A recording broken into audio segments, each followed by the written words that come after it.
চাইতে আরো হাজারে হাজার গুণ সত্য আমরা পাকিস্তানিদের কাছ থেকে যদিও মুক্ত হয়েছিলাম, কিন্তু ইন্ডিয়ার আশা মানে ইন্ডিয়া থেকে আমরা মুক্ত হতে পারি নাই।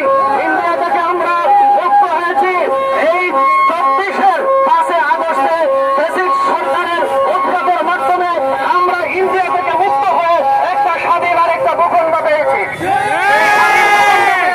অক্ষুণ্ণ রাখার জন্য তৌহিদি জনতার সর্বদাই সচেষ্ট থাকতে হবে। সংগ্রামী ভাইরা, আমরা 54 বৎসর পর আজকে উন্মুক্ত ভাবে আমাদের বিজয় উল্লাস এবং বিজয়টাকে নিশ্চিত করার মতো আমরা সময় সুযোগ পেয়েছি।